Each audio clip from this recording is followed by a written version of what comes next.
My hair is a mess right now, guys.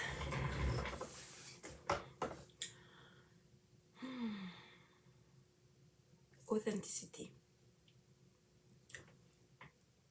What an important concept, and yet so difficult to come by in the world that we live in today, especially with the unhealed world that we grew up in, and the fear and the resistance and the ego mind.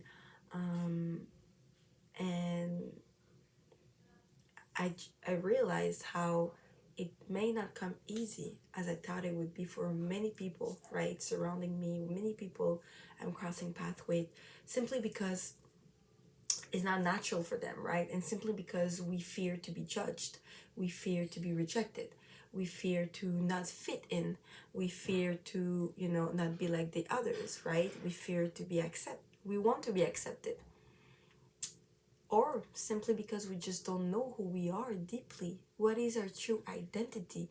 Because we are alive, we grew up thinking for others. Our lives, we grew up trying to fit in and trying to respect the mold that your parents or the society or your friends or your community tried to put a mold on, right? So you never took the time, perhaps, to really sit back and decide, what is my true identity? Who am I? What is my tendency? What type of person am I?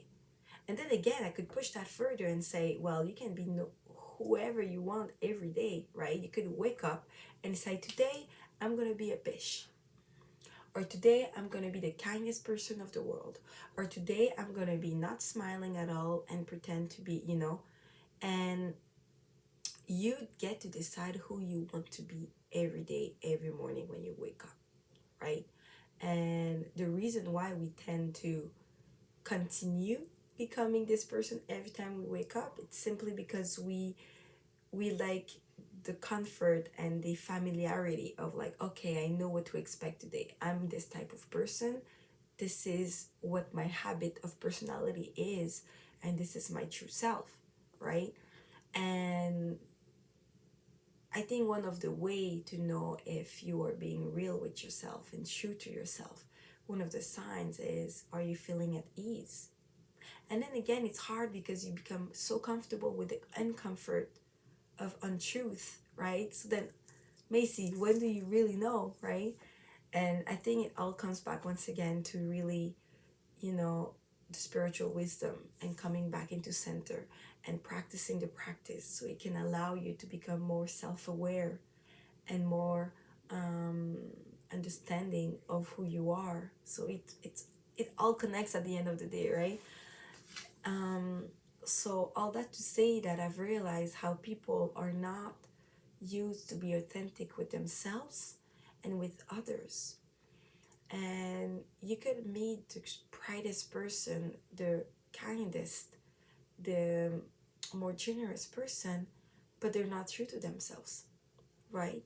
They hide that behind kindness, behind understanding, behind accommodating others. They hide that others behind, intelligence, behind I know it all. But truly, are they really true with themselves? And I really feel blessed and lucky because growing up, although I grew up in a quite, how should I say, I don't want to say dysfunctional, but an environment that was quite kind of dysfunctional and kind of very intense in all ways, I never once felt judged for expressing myself openly, or I never felt shy to express myself openly, right? I've always, not always, but you know what I mean, but I've had the easiness to tend to not care what people would think, to a certain extreme, obviously, where ego would come in. And I, I didn't mind being the only one going against the mass. I didn't mind to be the castaway in my opinions. Let's say we would talk in a group and I was like, no, I disagree. I would just openly talk about it and openly say what, what felt like real or just, agreeing for me. So because I'm easily open minded, I was easily outspoken, very social, extrovert. I'm loud when I speak. I am outspoken, like I say. I'm not shy. All of those attributes coming into me growing up whether from birth or whether how I grew up with my family, allowed me to really embrace more who I am and what's my authenticity. And I kind of pride in myself over the time to be authentic and to be real with myself, right? But there's a way to obviously manifest it. There's a way to express it so you don't so you don't hurt others around you, right? So it's very interesting because then the ego mind prides itself to be real and authentic, just like my mom. But to a point that they pride themselves so much that they overdo it to the point that it doesn't become them anymore, because you're in a position of attack, you're in a position of defense, you're in a position of like, I want to prove to you that I'm real, I want to prove to you that I'm authentic, right? And on the other side, once you become at peace with yourself and aligned with the universe and God, you understand that you don't have to prove anything and you're just being, right? One second. I'm coming in 2 minutes.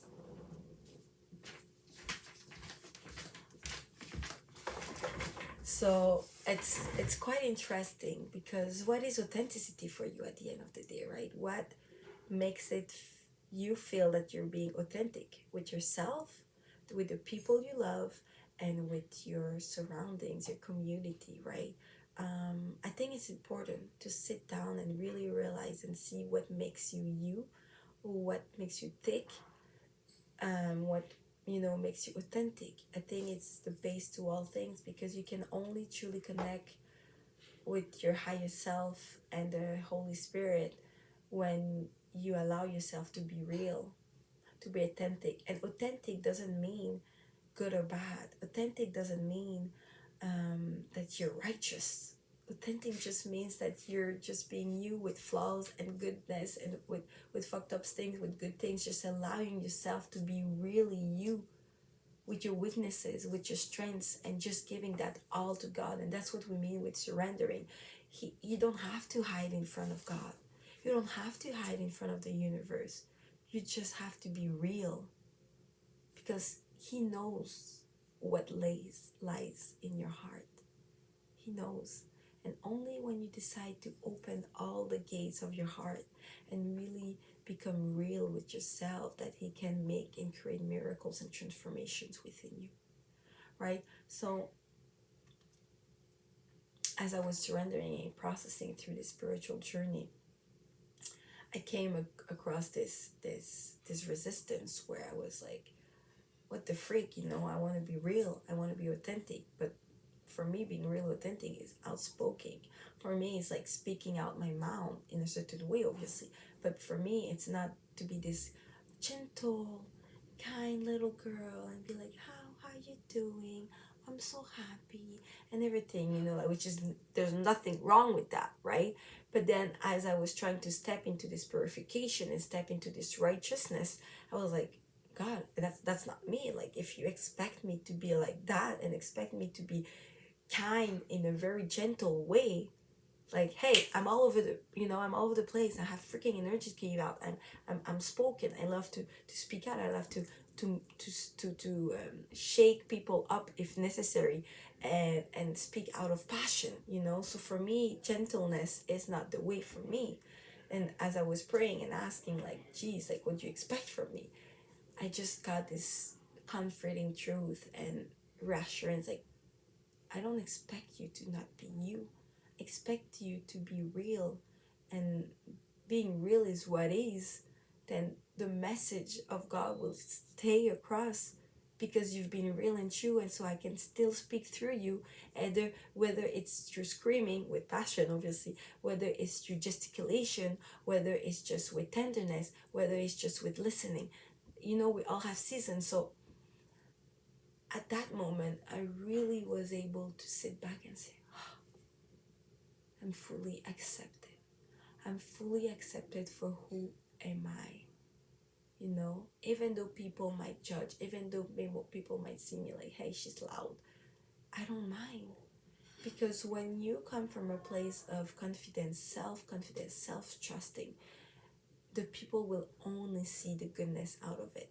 They only will see the true self. They only will see the authenticity, and they will connect with your authenticity, and they will adapt it for their own realness, their own authenticity, right? So I think authenticity is the bridge towards higher self, higher connection, and connection between true people and true souls in between us. Because when people see how courageous you are to allow yourself to be authentic, they're gonna feel like encouraged to do the same with themselves. They're not gonna try to mimic you. And then again, that's another discussion for another time, where we tend to follow a herd, we tend to follow a shepherd, and to the point that we don't listen to our own inner guidance. But I'm just saying that when you truly